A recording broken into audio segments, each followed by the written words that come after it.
Presentation of Idaho Reports on Idaho Public Television is made possible through the generous support of the Laura Moore Cunningham Foundation, committed to fulfilling the Moore and Bettis family legacy of building the great state of Idaho, with additional major funding provided by the estate of Darrell Arthur Kammer in support of independent media that strengthens a democratic and just society, and by the Hansberger Family Foundation, by the Friends of Idaho Public Television, the Corporation for Public Broadcasting, and donations to this station from viewers like you.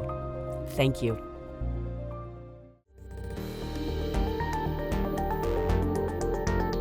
Hello and welcome to this special episode of Idaho Reports. I'm Melissa Davlin. Tonight we remember Dirk Kempthorne, U.S. Senator, Idaho Governor, and Secretary of the Interior. Later in the show, Governor Brad Little and Senator Jim Risch join me to share their memories of Governor Kempthorne.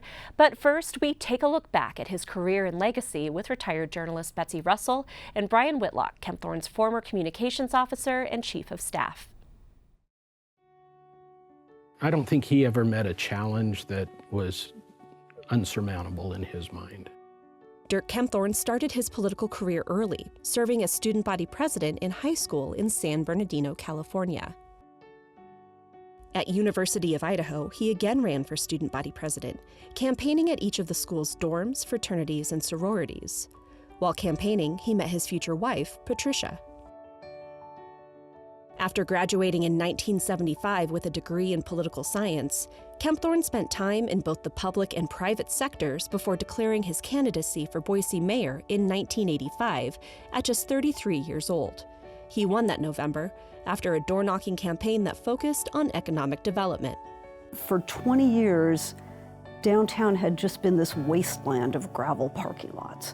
He had a vision of a way that the city could work, and he had a way of bringing everyone into that vision.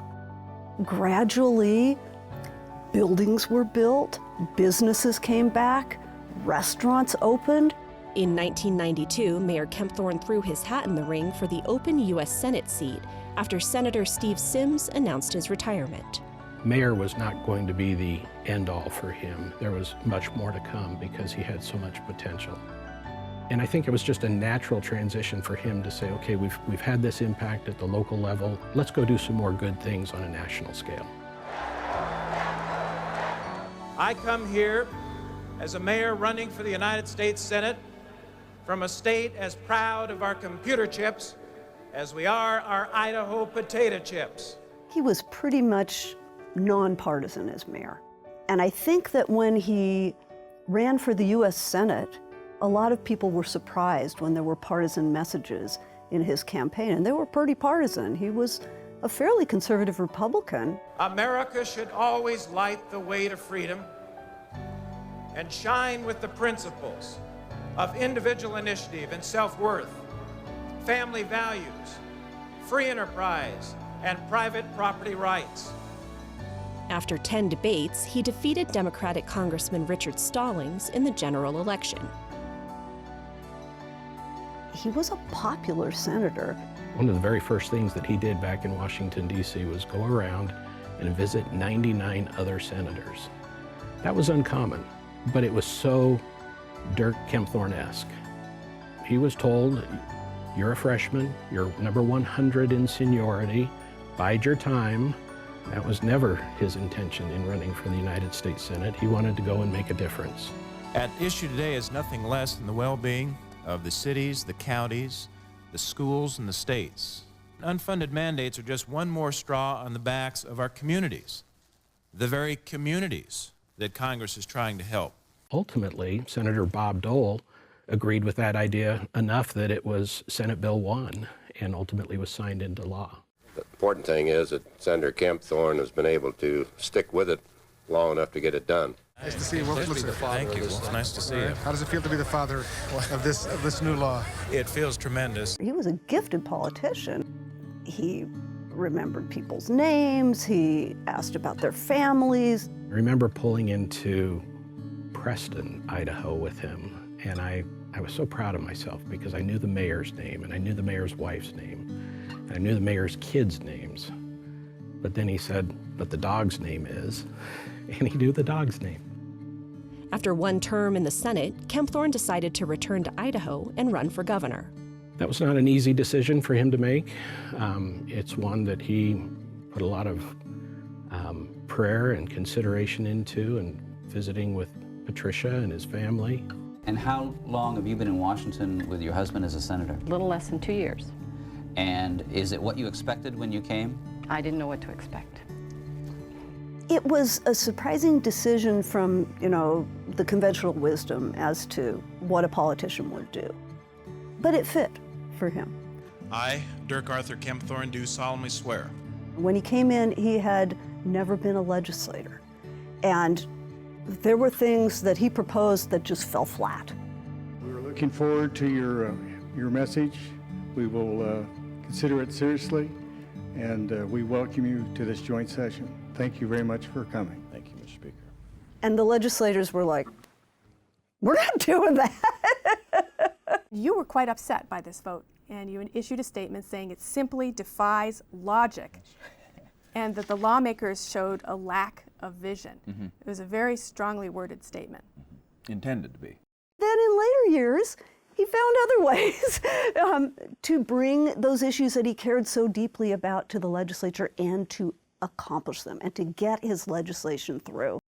I sure know how to use the veto stamp. There are times that you just have to. It sends the clearest of signals. That tension bubbled over during a fight over transportation funding in the 2005 legislative session. The roads in our state were not safe. Lives were being lost. The thought of a mom or a dad not coming home to their children because our roads weren't safe was just untenable for him. In Idaho, the approach to funding roads and bridges and maintenance and repair had been, for many, many years, pay as you go. The deferred maintenance costs were just going up and up and up, and the deferred maintenance list was expanding and expanding.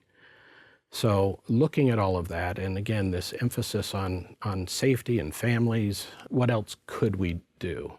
And so we looked at the Garvey program, which was an opportunity to take future revenue streams today so that you could build the infrastructure. That would then provide the framework for additional growth, which would create a tax base and pay off those bonds over time.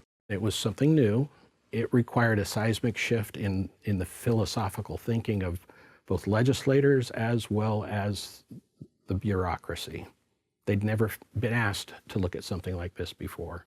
Senator Brad Little expressed that it's kind of like a blank check. He's concerned. He wants to see firm numbers put into this bill. Weeks later, after a stalemate on negotiations, Kempthorne invited the media to his office as he issued a now iconic series of vetoes. I'm willing to stay as long as it takes.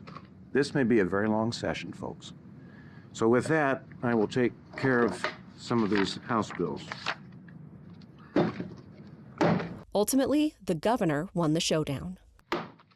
Today, when you drive around the state of Idaho, you have divided highways in eastern Idaho and on Highway 95 going north.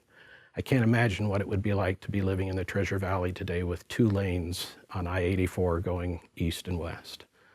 That vision was necessary to accommodate the realities of today.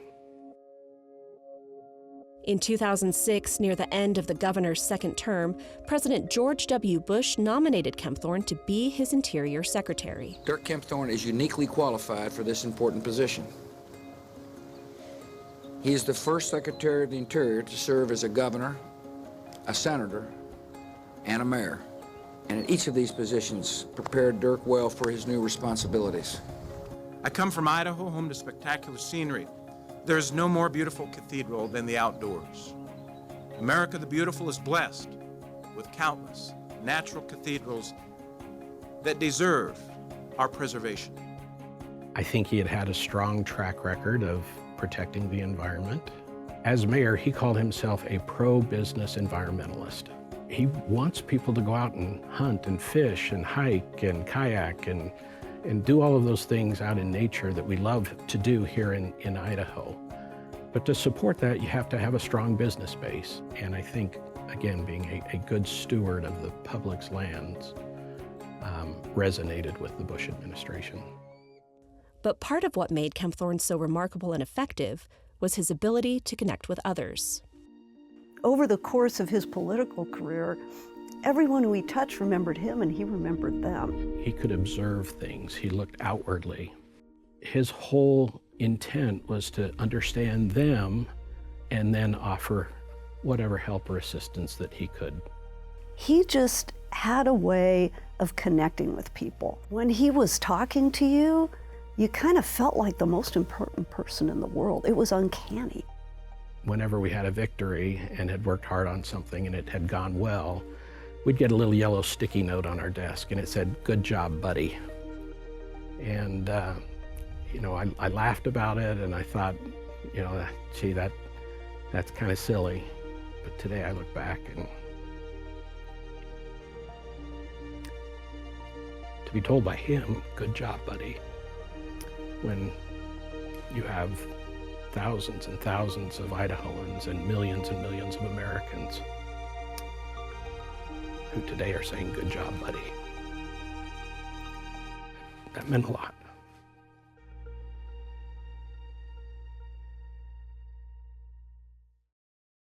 Joining me to discuss Governor Kempthorne's legacy are two men who followed him in that office and also worked closely with him, Governor Brad Little and Senator Jim Risch. Senator, I want to start with you. Tell me about your relationship with Governor Kempthorne.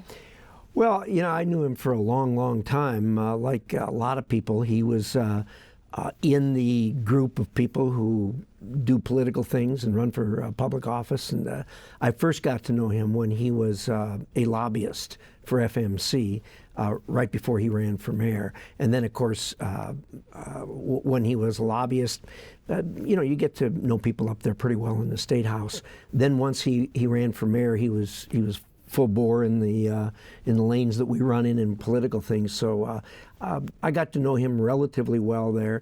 And as time went on, we became better and better friends. And of course, I served as lieutenant governor when he was governor, and then followed him as governor. And we became, when I was lieutenant governor, and actually even before that in the Senate, I traveled with him on some international travel. We were promoting Idaho products on what they call a trade mission.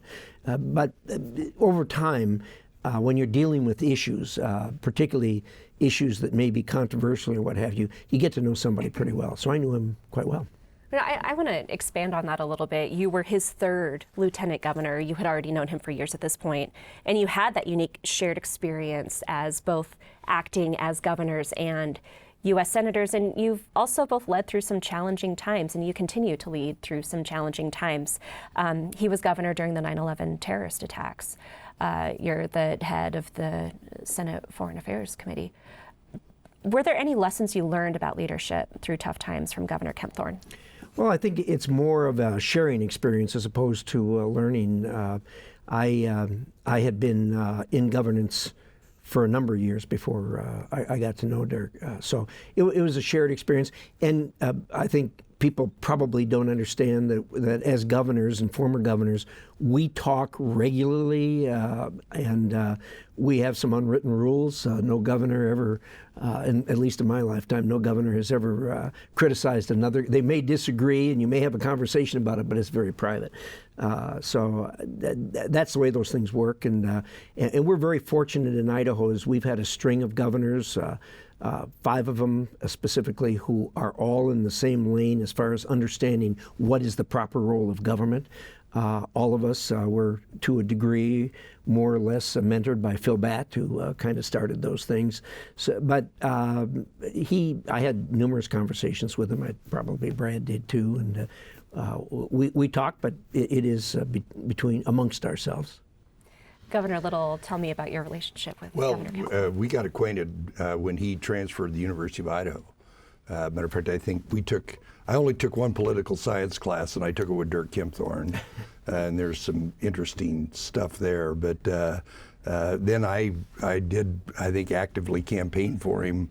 Not that it made a darn bit of difference when he ran for student body president. So Dirk and Patricia, and we had a lot of, Teresa and I and Dirk and Patricia had a lot of common friends. So we would, that period in your life when your friends are getting married and you go to weddings. But then he got out of school, went to work for the state for a year or two.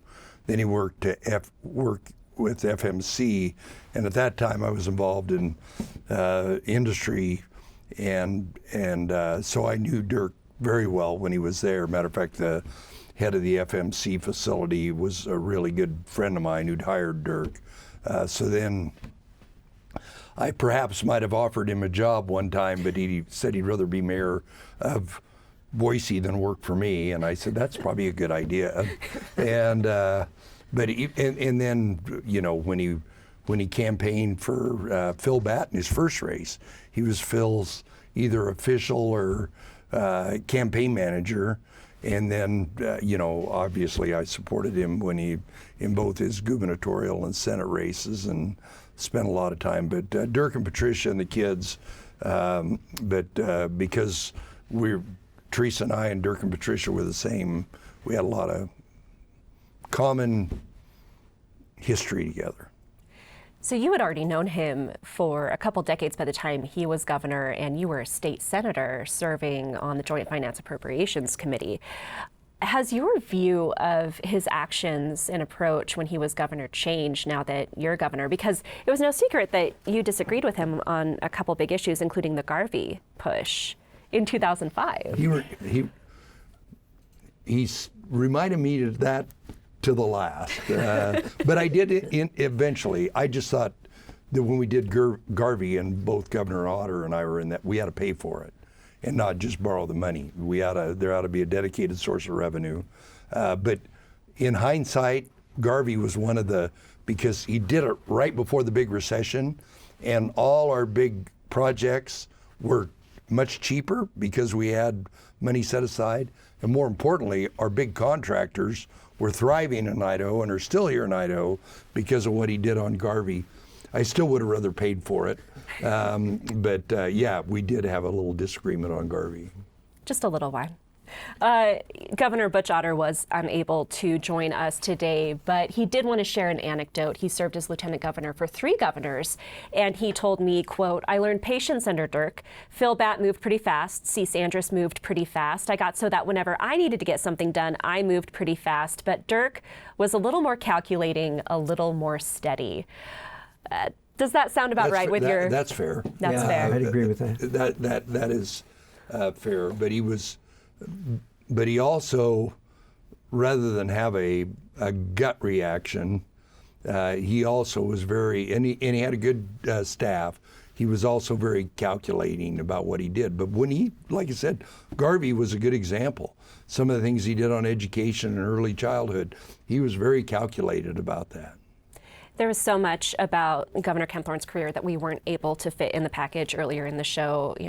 His work at the Department of Lands, his work on the USS Boise and the USS Idaho, his work with the Bipartisan Policy Center, his work to evacuate people from Afghanistan. What stands out to you most about his legacy? Well, first of all, I think a lot of people are not going to even have knowledge of the facts of what he did as far as helping get people out of Afghanistan. I worked with him regularly on that. Obviously, I had access to transportation and security and other things that he didn't. And he was single-minded on that and pressed hard on it. I was honored to work with him on it. He, on the other hand, had some financial resources privately that we didn't have access to.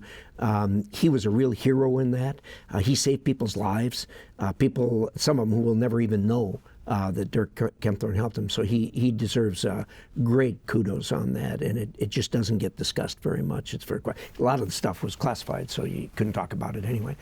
On the USS Idaho, that was his love at the end. He dedicated himself to that. He did amazing things. Most people don't understand that when the Navy builds a ship like that, they get a state that adopts it and what have you. And Dirk was all in on this, and as he advised both of us and other friends of his last spring that he was in pretty tough shape physically.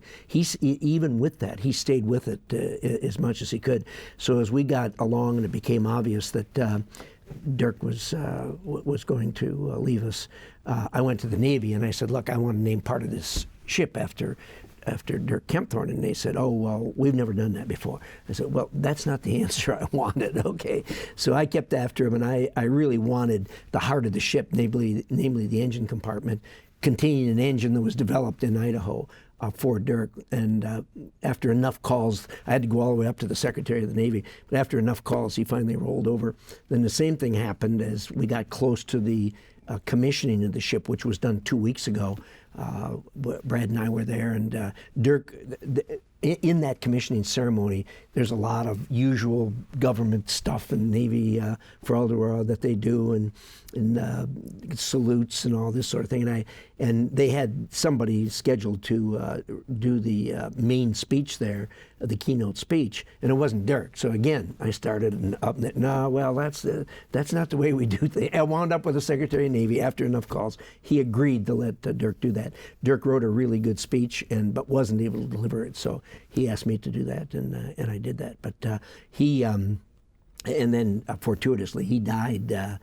We did that at what time, Brad? About 10 o'clock in the morning or 11 in the morning. He had died at 9 o'clock the night before, and the family rightfully didn't put that out until after all of this was over with. So that was a sadness over that. But that USS Idaho was his baby.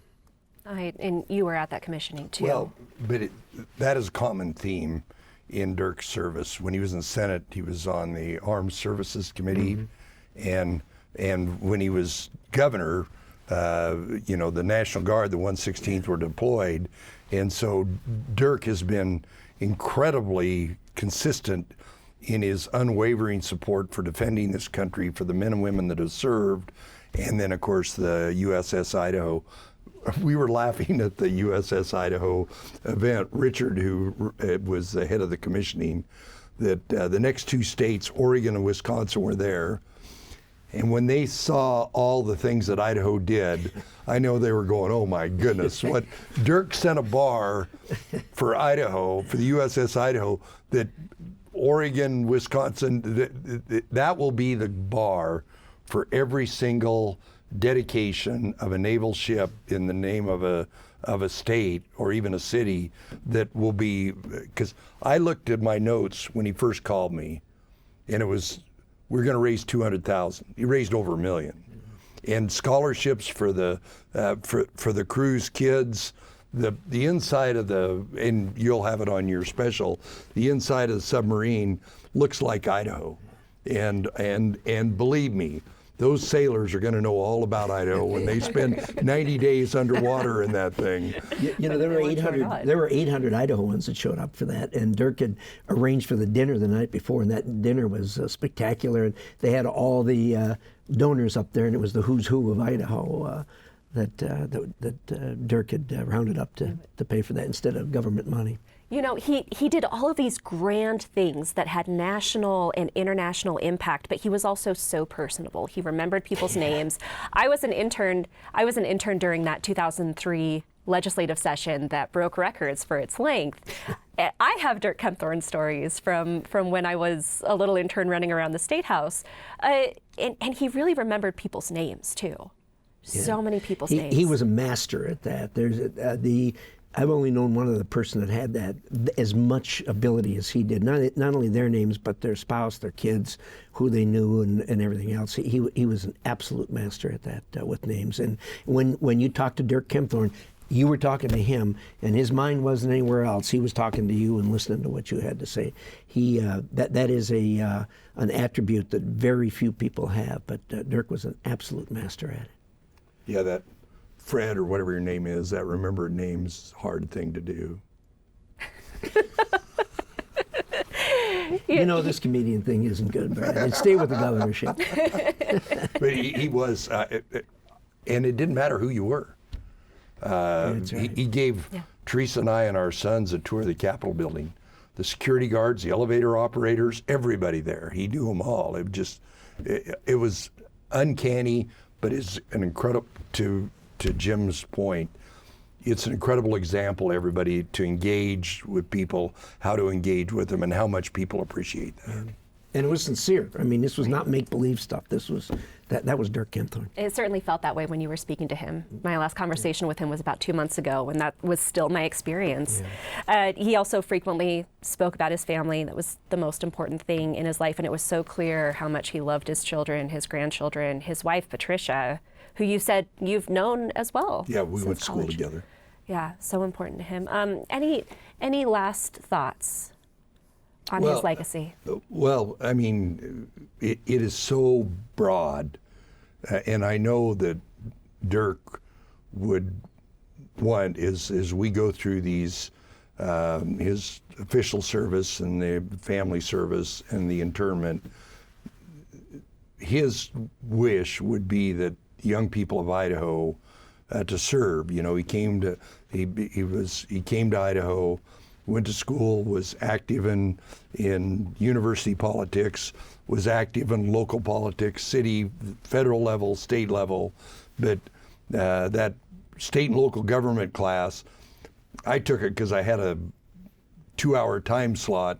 He took it because he believed passionately in it, and public service.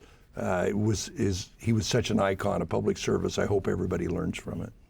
I would say one of the things he will be remembered for, I believe, is he was one of the best public speakers I've ever seen. He delivered a speech. I've heard a lot of political speeches, okay, but he gave one of the best, if not the best I've ever heard. When he got an award from ALEC, the American Legislative Exchange Council, in 2001. The reason, and it was in August of 2001. The reason I remember that, of course, is what happened on 9/11. This was in New York City. Dirk and I and Patricia and Vicki and a number of other people from Idaho had lunch at the Windows on the World restaurant, which was at the top of the World Trade Center. And that was in about 2 or 3 weeks before 9/11. In any event, the ALEC gave Dirk a couple of days later this Jefferson Award that was a big award. And there was a huge crowd there because it was a national organization. ALEC is a big organization. Dirk delivered a speech there that is as good as I have ever heard anyone give a speech. It was about America. It was about being an American. It was about who we are and what we are. It'd be interesting to go back and listen to that, because this was a time before DEI came in and socialism came in and all these other things came along. So be interesting to go back and listen to that. Great speech. Great speech. Well, we're going to have to leave it there, but thank you both so much for joining us. And Governor Kempthorne is scheduled to lie in state at the Idaho State Capitol starting 10 a.m. on Friday, May 15th. He will be transferred to the Cathedral of the Rockies at 10 a.m. on Saturday. The public is invited to the funeral at 11 a.m. that day, and it will be streamed on the Cathedral of the Rockies website. Thank you for watching. Presentation of Idaho Reports on Idaho Public Television is made possible through the generous support of the Laura Moore Cunningham Foundation, committed to fulfilling the Moore and Bettis family legacy of building the great state of Idaho, with additional major funding provided by the estate of Darrell Arthur Kammer in support of independent media that strengthens a democratic and just society, and by the Hansberger Family Foundation, by the Friends of Idaho Public Television, the Corporation for Public Broadcasting, and donations to this station from viewers like you. Thank you.